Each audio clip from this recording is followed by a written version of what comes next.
By the side of a road, which wanders in company of a stream across a region of Pennsylvania farmland that is called Paradise because of its beauty, you may still mark the ruins of a small brick cabin in the depths of a grove. In summertime, ivy drapes its jagged fragments, and the pile might be lost to notice, but that at dusk the trembling leaves of the vine have a way of whispering to the nerves of your horse, and setting them too in a tremble. And the people in the village beyond have a belief that 3 troubled human beings lie buried under those ruins, and that at night, or in a storm, they sometimes cry aloud in their unrest. The village is Bustlebury, and its people have a legend that on a memorable night there was once disclosed to a former inhabitant the secret of that ivied sepulchre. All the afternoon the 2 young women had chattered in the parlor, cooled by the shade of the portico, and lost to the heat of the day, to the few sounds of the village, to the passing hours themselves. Then, of a sudden, Mrs. Pollard was recalled to herself at the necessity of closing her front windows against a gust of wind that blew the curtains, like flapping flags, into the room. "Sally, we're going to get it again," she said, pausing for a glance at the horizon before she lowered the sash. "Get what?" Her visitor walked to the other front window and stooped to peer out. Early evening clouds were drawing a black cap over the fair face of the land. "I think we're going to have some more of old Screamer Mole this evening. I knew we should after this hot—" "There, Margie, that was the expression I've been trying to remember all afternoon. You used it this morning. Where did you get such a poetic nickname for a thunder—" "Oh." For a second, noon had returned to the 2 women. From their feet, 2 long streaks of black shadow darted back into the room and vanished. Overhead, an octopus of lightning snatched the whole heavens in its grasp, shook them, and disappeared. The 2 women screamed and threw themselves on the sofa. Yet in a minute it was clear that the world still rolled on, and each looked at the other and laughed at her fright, till the prospect of an evening of storm sobered them both. "Mercy," Mrs. Pollard breathed in discouragement. "We're in for another night of it. We've had this sort of thing for a week, and tonight of all nights, when I wanted you to see this wonderful country under the moon." Mrs. Pollard, followed by her guest, Mrs. Reeves, ventured to the window timidly again, to challenge what part of the sky they could see from under the great portico outside, and learn its portent for the night. An evil visage it wore, a swift change from a noonday of beaming calm. Now it was curtained completely with a blue-black cloud, which sent out mutterings and then long brooding silences more ominous still in their very concealment of the night's intentions. There was no defense against it but to draw down the blinds and shut out this angry gloom in the glow of the lamps within. And, with a half-hour of such glow to cause in them, the 2 women were soon merry again over their reminiscences, Mrs. Pollard at her embroidery, Mrs. Reeves at the piano, strumming something from Chopin in the intervals of their chatter. The girl fetched them their tea. 5 already. Mrs. Pollard verified the punctuality of her servant with a glance at the clock. "Then John will be away for another night. I do hope he won't try to get back this time. Night before last he left his assistant with a case, and raced his horse 10 miles in the dead of the night to get home," Mrs. Pollard proudly reported, "for fear I'd be afraid in the storm. And married 4 years. Mrs. Reeves smilingly shook her head in indulgence of such long-lived romance. In the midst of their cakes and tea, the bell announced an impatient hand at the door. "Well, speak of angels," Mrs. Pollard quoted, and flew to greet her husband. But she opened the door upon smiling old Mr. Barber instead, from the precincts across the village street. Mr. Barber seemed to be embarrassed. I rather thought you might be wanting something," he said in words. By intention he was making apology for the night. "I saw the doctor drive away, but I haven't seen him come back, so I thought I'd just run over and see if there wasn't something you wanted." He laughed uneasily. Mr. Barber's transparent diplomacy having been rewarded with tea, they all came at once to direct speech. "It ain't on amount to much," Mr. Barber insisted. "Better come out, you ladies, and have a look around. It may rain a bit, but you'll feel easier if you come and get acquainted with things, so to say." And gathering their resolution, the 2 women followed him out onto the portico. They shuddered at what they saw. Night was at hand, 2 hours before its time. Nothing stirred, not a vocal chord of hungry, puzzled, frightened chicken or cow. The whole region seemed to have caught its breath, to be smothered under a pall of stillness, unbroken except for some occasional distant earthquake of thunder from the inverted Switzerland of cloud that hung pendant from the sky. Mr. Barber's emotions finally ordered themselves into speech as he watched. "Ain't it grand?" he said. The two women made no reply. They sat on the steps to the portico, their arms entwined. The scene beat their more sophisticated intelligences back into silence. Some minutes they all sat there together, and then again Mr. Barber broke the spell. "It do look fearful like, but you needn't be afraid. It's better to be friends with it, you might say, and then go to bed and forget it." They thanked him for his goodness, bade him goodbye, and he clinked down the flags of the walk and started across the street. He got midway across when they all heard a startling sound, an unearthly cry.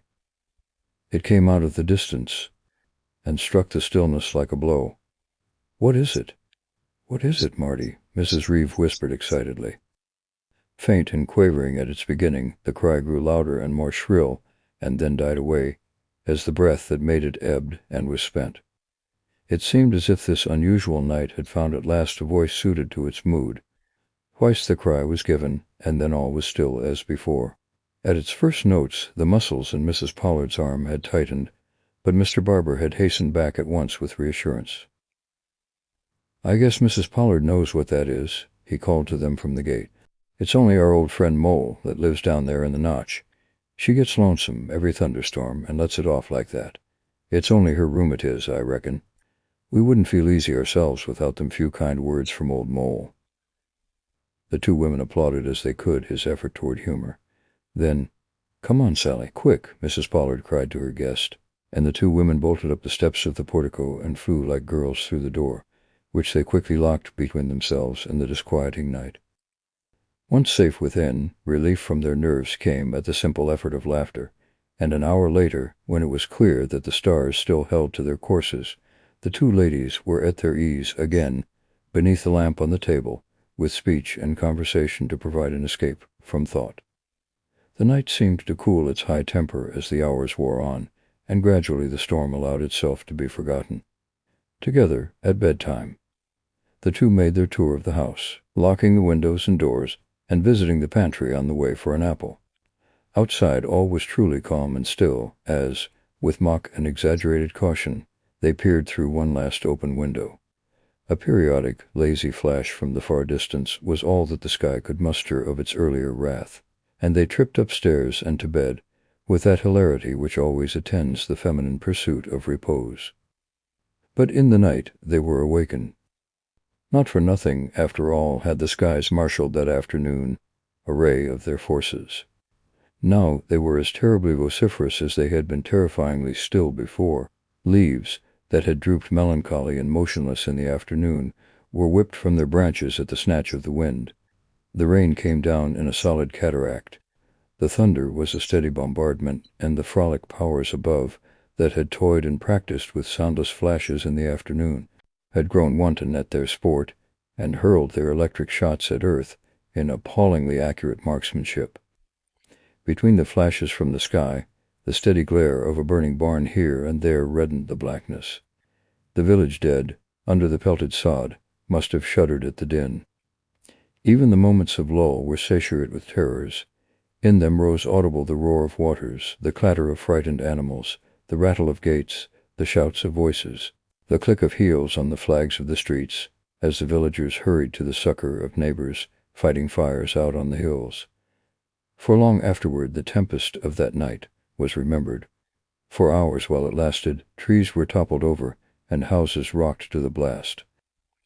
And for as long as it would, the rain beat in through an open window and wetted the two women, where they lay in their bed, afraid to stir, even to help themselves, gripped in a paralysis of terror. Their nerves were not the more disposed to peace either, by another token of the storm. All through the night, since their waking, in moments of stillness sufficient for it to be heard, they had caught that cry of the late afternoon. Doggedly it asserted itself against the uproar. It insisted upon being heard. It too wished to shriek relievingly, like the inanimate night, and publish its sickness abroad. They heard it far off at first, but it moved and came nearer. Once the two women quaked when it came to them, shrill and clear, from a point close at hand. But they bore its invasion along with the wind and the rain, and lay shameless and numb in the rude arms of the night. They lay so till deliverance from the hideous spell came at last, in a vigorous pounding at the front door. "It's John," Mrs. Pollard cried in her joy, "and through such a storm." She slipped from the bed, threw a damp blanket about her, and groped her way out of the room and down the stair, her guest stumbling after. They scarcely could fly fast enough down the dark steps. At the bottom, Mrs. Pollard turned brighter the dimly burning entry lamp, shot back the bolt with fingers barely able to grasp it in their eagerness, and threw open the door. "John," she cried. But there moved into the house the tall and thin but heavily framed figure of an old woman who peered about in confusion. In a flash of recognition, Mrs. Pollard hurled herself against the intruder to thrust her out. "No," the woman said, "no, you will not, on such a night." And the apparition herself, looking with feverish curiosity at her unwilling hostesses, slowly closed the door and leaned against it. Mrs. Pollard and her friend turned to fly, in a mad instinct to be anywhere behind a locked door. Yet before the instinct could reach their muscles, the unbidden visitor stopped them again. "No," she said. "I am dying. Help me." The two women turned, as if hypnotically obedient to her command. Their tongues lay thick and dead in their mouths. They fell into each other's arms, and their caller stood looking them over with the same fevered curiosity. Then she turned her deliberate scrutiny to the house itself. In a moment she almost reassured them with the first token of being human and feminine. On the table by the stairs lay a book, and she went and picked it up. "Fine," she mused. Then her eye traveled over the pictures on the walls. "Fine," she said. "So this is the inside of a fine house." But suddenly, as her peering gaze returned to the two women, she was recalled to herself.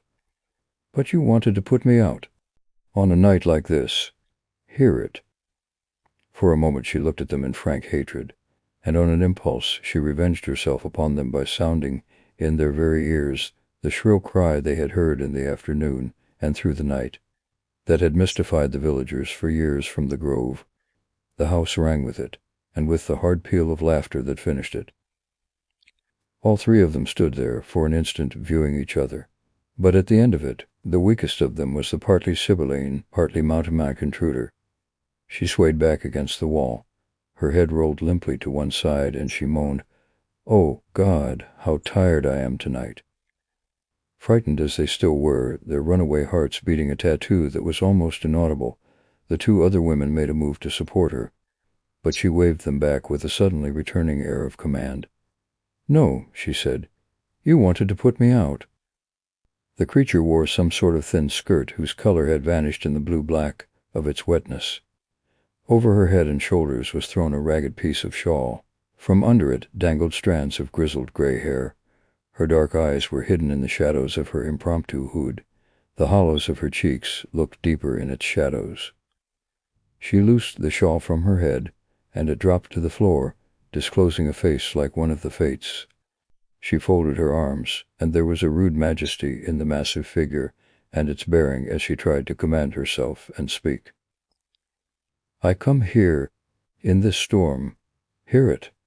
Hear that? I want shelter. I want comfort. And what do you say to me? Well, then I take comfort from you. You thought I was your husband. You called his name. Well, I saw him this afternoon. He drove out. I called to him from the roadside, 'Let me tell your fortune, only 50 cents. But he whipped up his horse and drove away. You are all alike. But I see him now, in Woodman's Narrows. It rains there, same as here. Thunder and lightning, same as here. Trees fall, the wind blows. The wind blows.'" The woman had tilted her head and fixed her eyes, shining and eager, as if on some invisible scene, and she half intoned her words as if in a trance. "I see your husband now. His wagon is smashed by a tree. The horse is dead. Your husband lies very still. He does not move. There," she turned to them, alert again to their presence, There is the husband that you want. If you don't believe me, all I say is, wait. He is there. You will see." She ended in a peal of laughter, which itself ended in a weary moan. "Oh, why can't you help me?" She came toward them, her arms outstretched. "Don't be afraid of me. I want a woman to know me, to comfort me. I die tonight. It's calling me outside. Don't you hear? Listen to me, you women," she went on, and tried to smile to gain their favor. "I lied to you to get even with you. You want your husband. Well, I lied. He isn't dead. For all you tried to shut me out. Do you never pity? Do you never help? Oh, oh." Her hand traveled over her brow, and her eyes wandered. "No one knows what I need now. I got to tell it. I got to tell it. Hear that?" There had been a louder and nearer crash outside. "That's my warning. That says I got to tell it before it's too late. No storm like this for 40 years, not since one night 40 years ago. My God, that night!" Another heavy rumble interrupted her. "Yes, yes." She turned and called, "I'll tell it, I promise." She came toward her audience and said pleadingly, "Listen, even if it frightens you, you've got to listen. That night, 40 years ago." She peered about her cautiously. I think I hurt 2 people, hurt them very bad. And ever since that night—" The 2 women had once again tried to fly away, but again she halted them. "Listen. You have no right to run away. You got to comfort me. You hear? Please, please don't go." She smiled, and so seemed less ugly. What could her 2 auditors do but cling to each other and hear her, though dumb and helpless beneath her spell? "Only wait. I'll tell you quickly. Oh, I was not always like this. Once I could talk. Elegant, too. I've almost forgotten now. But I never looked like this then. I was not always ugly. No teeth, gray hair. Once I was beautiful, too. You laugh? But yes. I was young and tall and had long black hair. I was Molly then. Molly Morgan. That's the first time I've said my name for years, but that's who I was. Ask Bruce. He knows." She had fallen back against the wall again, her eyes roaming as she remembered. Here she laughed. "But Bruce is dead these many years. He was my dog." A long pause. "We played together, among the flowers, in the pretty cottage under the vines, not far from here, but all gone now. All gone. Even the woods are gone, the woods where Bruce and I hunted berries. And my mother—" Again the restless hand sought the face and covered it. "My mother, almost as young as I, and how she could talk.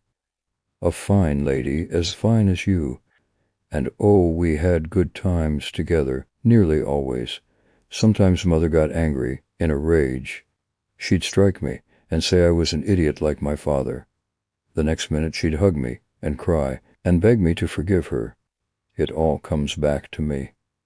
Those were the days when she'd bake a cake for supper. The days when she cried, and put on a black dress. But mostly she wore the fine dresses, all bright and soft and full of flowers. Oh, how she would dance about in those, sometimes, and always laughed when I stared at her, and say I was Ned's girl to my fingertips. I never understood what she meant. Then—" The shrill speaker of a moment before had softened suddenly. The creature of the woods sniffed eagerly this atmosphere of the house, and faint vestiges of a former personage returned to her, summoned along with the scene she had set herself to recall. "But oh, how good she was to me, and read to me, and taught me to read, and careful of me. Huh! Never let me go alone to the village. Said I was too good for such a place. Some day we would go back to the world, whatever she meant by that. Said people there would clap the hands when they saw me, more than they had clapped the hands for her. Once she saw a young man walk along the road with me. Oh, how she beat my head when I came home. Nearly killed me, she was so angry. Said I mustn't waste myself on such trash. My mother, I never understood her then. She used to tell me stories about New York and Philadelphia, many big cities. There they applaud and clap the hands when my mother was a queen or a beggar girl in the theater, and make love and kill and fight. Have grand supper in a hotel afterward, and I'd ask my mother how soon I too may be a queen. And she'd give me to learn the words they say, and I'd say them. Then she'd clap me on the head again and tell me, oh, you're Ned's girl. You're a blockhead, just like your father. And I'd say, where is my father? Why does he never come? And after that my mother would always sit quiet and never answer when I talked. And then she'd be kind again, and make me proud, and tell me I'm a very fine lady, and have fine blood. And she'd talk about the day when we'd go back to the world, and she'd buy me pretty things to wear. But I thought it was fine where we were, there in the cottage, I with the flowers and Bruce. In those days, yes. The woman sighed, and left them to silence for a space, for silence seemed the wind and the rain on the breaking of her speech. A rumble from without started her on again. Yes, yes, I'm telling. I'll hurry.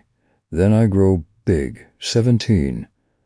My mother called me her little giantess, her handsome darling, her conceited fool, all at the same time.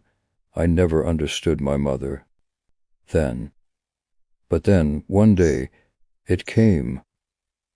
The woman pressed her fingers against her eyes, as if to shut out the vision her mind was preparing. Everything changed then. Everything was different. No more nights with stories and books. No more about New York and Philadelphia. Never again. I was out in the yard one day, on my knees, with the flowers. It was springtime, and I was digging and fixing, and I heard a horse's hoofs on the road. A runaway, I thought at first. I stood up to look, and— She faltered, and then choked out. I stood up to look, and the man came. And with the words came a crash that rocked the house. Hear that? The woman almost shrieked. That's him. That's the man. I hear him in every storm. He came, she went on more rapidly, a tall man, fine, dressed in fine clothes, brown hair, brown eyes. Oh, I often see those brown eyes. I know what they are like. He came riding along the by-road. When he caught sight of my mother, he almost fell from his horse. The horse nearly fell. The man pulled him in so sham. Good God, the man said. Fanny, is this where you are? Curse you, old girl, is this where you are? Funny how I remember his words. And then he came in. And he talked to my mother a long time. Then he looked round and said, So this is where you've crawled to. And he petted Bruce. And then he came to me, and looked into my face a long time, and said, So this is his girl, eh? Fanny Jr., down to the last eyelash. Come here, puss, he said, and I made a face at him. And he put his hands to his sides and laughed at me. And he turned to my mother and said, Fanny, Fanny, what a queen. I thought he meant be a queen in the theater, but he meant something else. He came to me again and squeezed me and pressed his face against mine. And my mother ran and snatched him away, and I ran behind the house. And by my mother came to find me and said, Oh, ho, my little giantess. So here you are. What are you trembling for? And she kicked me. Take that, she said.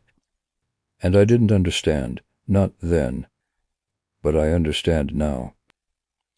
Next day the man came again and talked to my mother, but I saw him look and look at me, and by he reached for my hand, and my mother said, Stop that. None of that, my little George. One at a time, if you please. And he laughed and let me go. And they went out and sat on a bench in the yard, and the man stroked my mother's hair, and I watched and listened. They talked a long time till it was night, and I heard George say, Well, Fanny, old girl, we did for him all right, didn't we? I've always remembered it, and they laughed, and they laughed. Then the man said, God, how it does scare me sometimes. And my mother laughed at him for that, and George said, Look what I've had to give up, and you pinned up here. But never mind, it will blow over. Then we'll crawl back to the old world, eh, Fanny?" All this the woman had rattled off like a child with a recitation, as something learned long ago and long rehearsed, against just this last contingency and confession. "Oh, I remember it," she said, as if her volubility needed an explanation. "It took me a long time to understand, but one day I understood. He came often then, George did, and I was not afraid of him any more. He was fine, like my mother. Every time I saw him come, my stomach would give a jump, and I liked to have him put his face against mine, the way I'd seen him do to Mother. And every time he went away, I'd watch him from the hilltop till I couldn't see him any more, and at night I couldn't sleep. And George came very often to see me, he told me, and not my mother. And my mother was changed then. She never hit me again, because George said he'd kill her if she did. But she acted very strange when he told her that, and looked at me, and didn't speak to me for days and days.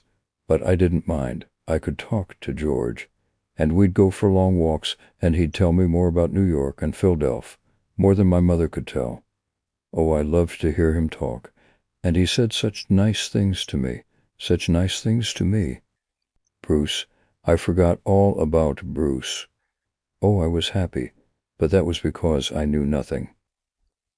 Yes, I pleased George, but by and by he changed too. Then I couldn't say anything that he liked. Stupid child, he called me. I tried ever so hard to please him, but it was like walking against a wind that you can't push aside.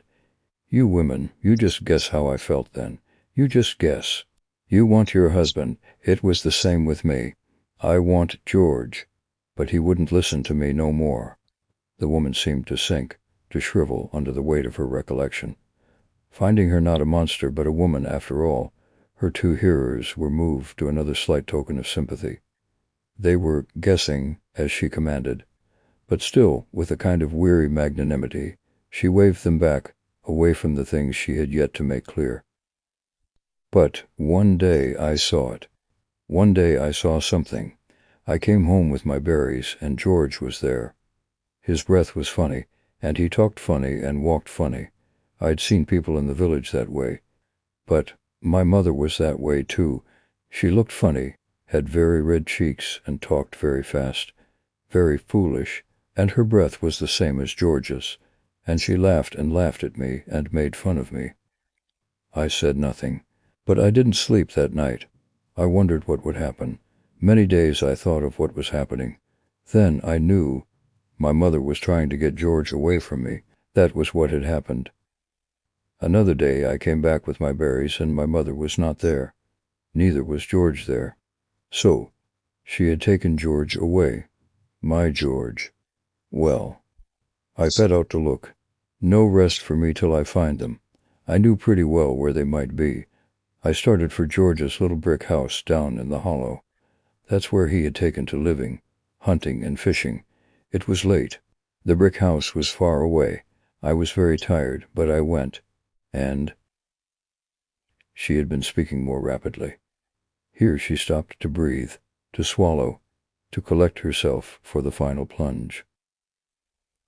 "I heard a runaway horse. 'George's horse,' I said. 'George is coming back to me after all. George is coming back to me. She can't keep him.' And yes, it was George's horse, but nobody on him. I was so scared I could hardly stand. Something had happened to George. Only then did I know how much I wanted him, when something had happened to him. I almost fell down in the road, but I crawled on, and presently I came to him, to George. He was walking in the road, limping and stumbling and rolling, all muddy, singing to himself. He didn't know me at first. I ran to him, to my George, and he grabbed me and stumbled and fell, and he grabbed my ankle. 'Come to me, little one,' he said. 'Damn the old hag,' he said. 'It's the girl I want. Ned's own,' he said. 'Come here to me, Ned's own. I want you.' And he pinched me. He bit my hand. And I... All of a sudden I was afraid, and I snatched myself loose. 'George,' I screamed. 'No,' I said. I don't know why. I was very scared. I was wild. I kicked away and ran away. I don't know where, to the woods. And oh, a long time I heard George laugh at me. Just like the very old Ned, I heard him shout. But I ran, till I fell down, tired, and there I sat and thought. And all of a sudden I understood. All at once I knew many things. I knew then what my mother had said about Ned sometimes. He was my father. He was dead. Somebody had killed him, I knew. I knew it from what they said. George knew my father then, too. What did he know? That was it. He was the man that killed my father. He was after my mother then. He had been after her before, and made her breathe funny, made a fool of her. That was why my beautiful mother was so strange to me sometimes. That's why there was no more New York and Philadelphia. George did that, spoiled everything. Now he was back, making a fool of her again, my mother, and wanted to make a fool of me.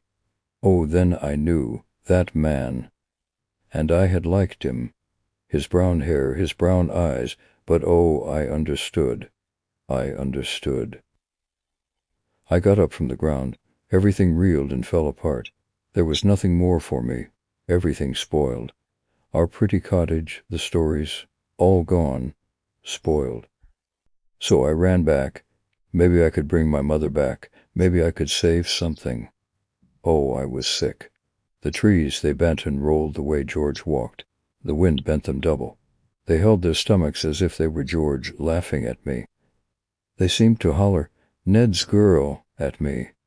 I was dizzy, and the wind nearly blew me over, but I had to hurry home. I got near. No one there. Not even George. But I had to find my beautiful little mother. All round I ran. The brambles threw me down. I fell over a stump and struck my face. I could feel the blood running down over my cheeks. It was warmer than the rain. No matter. I had to find my mother. My poor little mother. Bruce growled at me when I got to the house. He didn't know me. That's how I looked. But there was a light in the house.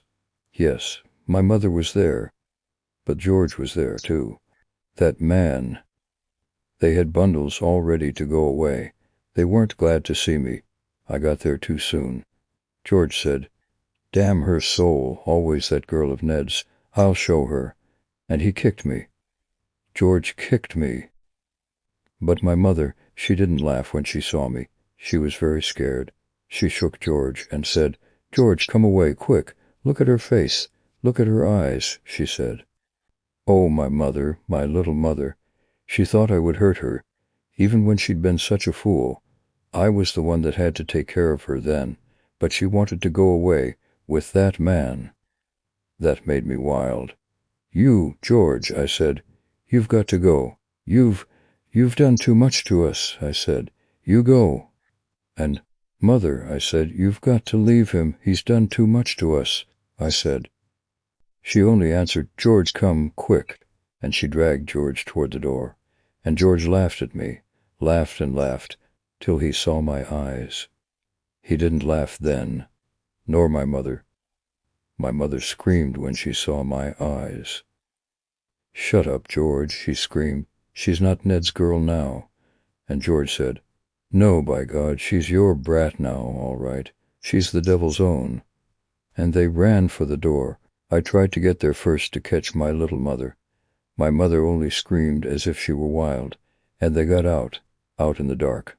"Mother," I cried, "Mother, come back, come back." No answer. My mother was gone.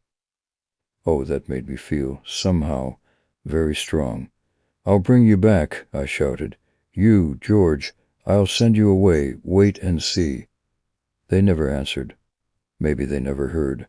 The wind was blowing, like tonight. But I knew where I could find them. I knew where to go to find you. And I ran to my loft for my knife. But oh my God, when I saw poor Molly in the glass, teeth gone, I wasn't beautiful any more. And my eyes, they came out of the glass at me, like two big dogs jumping a fence. I ran from them. I didn't know myself. I ran out of the door in the night. I went after that man. He had done too much. That storm, the lightning that night, awful, but no storm kept me back. Rain, hail, but I kept on. Trees fell, but I went on. I called out. I laughed then myself. I'll get him, I say. Look out for Ned's girl. Look out for Ned's girl, I say. Unconsciously, the woman was reenacting every gesture, repeating every phrase and accent of her journey through the night, that excursion out of the world from which there had been no return for her. Look out for Ned's girl.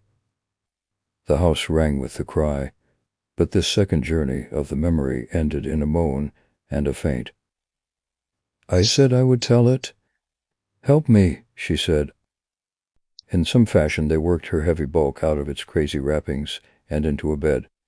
John arrived to help them. Morning peered timidly over the eastern hills, as if fearful of beholding what the night had wrought. In its smiling calm the noise of the storm was already done away, but the storm in the troubled mind raged on.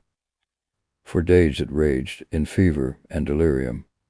Then they buried the rude minister of justice in the place where she commanded, under the pile of broken stones and bricks among the trees in the hollow.